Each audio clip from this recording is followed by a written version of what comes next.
Okay, so now we're beginning lesson 7.2, and 7.1 was focused on getting you comfortable with the terminology of polynomials and the degree of polynomials and using standard form, and the primary focus of it beyond the language of polynomials was adding and subtracting polynomials. In this new section, we're going to work on multiplying polynomials, and it all is going to boil down to being able to use the distributive property. You remember the distributive property.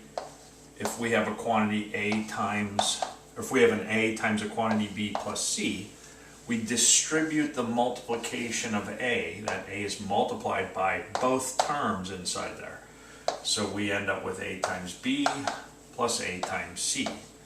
And you remember distribution goes as far as however many terms there are. So if you had A times B plus C minus D plus E minus F, that A gets multiplied by all the terms in that quantity. There happens to be 5 terms there. So that's how that works with regular the regular distributive property. Now, when we're multiplying polynomials, we're using something called the extended distributive property. And what it looks like is this. In the notes I gave you A plus B times C as one quantity times another quantity, E plus F plus G. So if we end up treating this like distribution, we're able to do this if we consider this whole quantity to act like a single variable, and that whole quantity gets multiplied by this term E, by this term F, and by this term G. So if we distribute that A plus B plus C times E, we'll get E times A plus B plus C. I could have written the A plus B plus C before the E. I decided to write it after. Then I have plus, and then I have to take this whole quantity again and distribute it to the F. So we'll have F times A plus B plus C. And then we have one last multiplication to deal with, and it's that quantity times this last term G. So we'll have plus G times A plus B plus C, which now itself is 3 separate distribution problems.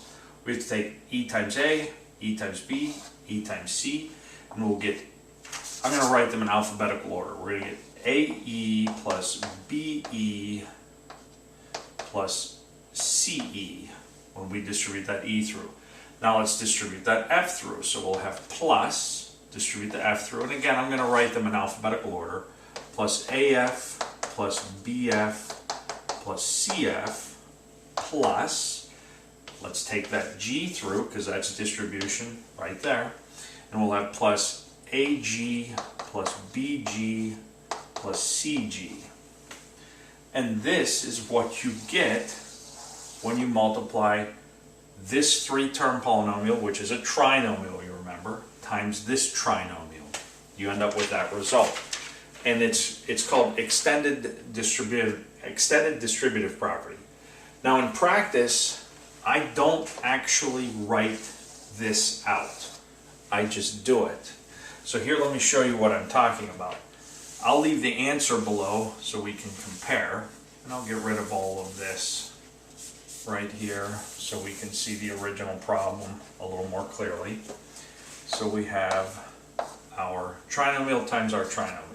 So in practice what I do is I take the A and I just distribute it to those 3 terms. So I have AE plus AF plus AG.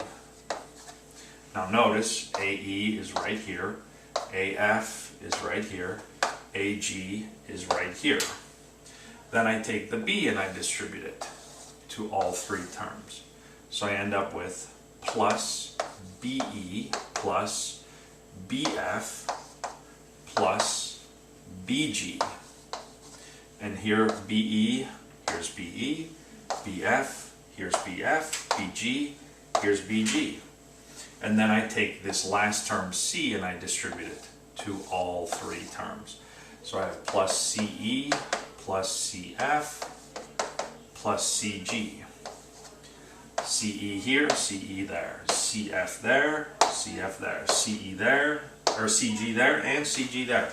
So you don't need to write out all of that intermediate step like I had initially, as long as you're careful with making sure you distribute each term in this quantity to each term in that quantity.